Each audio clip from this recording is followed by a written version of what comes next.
Motion வந்து 2 to 3 டைம்ஸ்க்கு மேலே போயிட்டுருக்கிறது நார்மலில் தானே நினச்சிட்ருக்கீங்க. அப்போ இந்த பதிவை முழுசாக பாருங்கள். உங்களோட கருத்து மாறுபடக்கூடும். முழுசாக வாட்ச் பண்ணுங்கள்.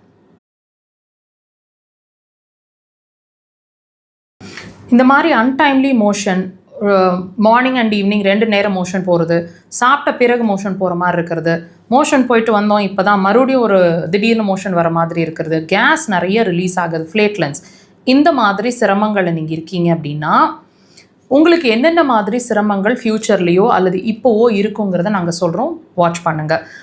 இந்த ப்ராப்ளம், அதாவது இந்த மோஷன் போகிறது, நம்ம என்ன நினச்சிட்ருக்கோம், மோஷன் கான்ஸ்டிபேஷன், அதாவது மோஷனே போக மாட்டேங்குது, ரொம்ப இறுக்கமாயிடுது, மோஷன் போகிறது ரொம்ப கடினமாக இருக்குது, எதையாவது மருந்துகள் வழியாக சாப்பிட்டு தான் நாங்கள் மோஷன் போகிறோம் அப்படின்ற சுச்சுவேஷன் எழுந்தால் மட்டும்தான் அது அப்நார்மல்னு நம்ம நினைக்கிறோம் இல்லைங்களா?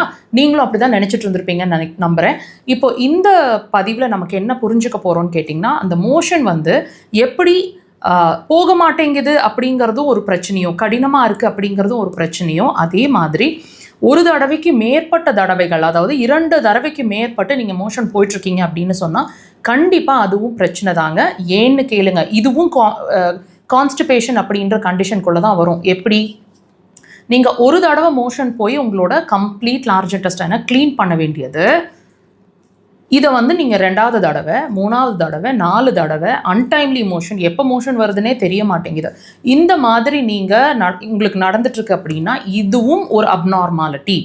மார்னிங் எழுந்து ஒரு 1/2 hour to 45 minutes உங்களோட மலக்குடல் க்ளீன் ஆயிடணும். அதாவது ஒரே தடவையில் உங்கள் மோஷன் ஃப்ரீயாக இருக்கணும்.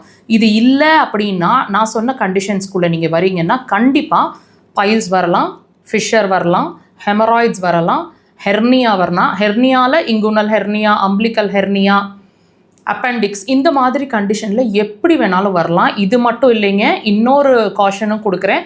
உங்களோட மலக்குடல் பாதிச்சா உங்களோட நுரையீரல் அடுத்தது பாதிக்கக்கூடும், அல்லது இப்போவே பாதிச்சுட்ருப்பீங்க. என்ன வரும்?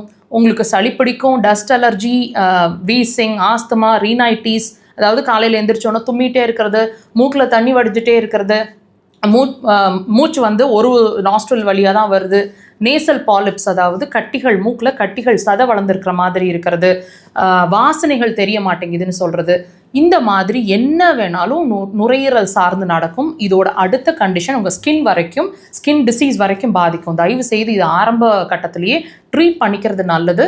இது ஒரு கிளாரிட்டியை கொடுத்துருக்கோம் நம்புகிறேன். அக்குபஞ்சர் ஒரு சிறந்த தீர்வு. கண்டிப்பாக ட்ரை பண்ணுங்கள்.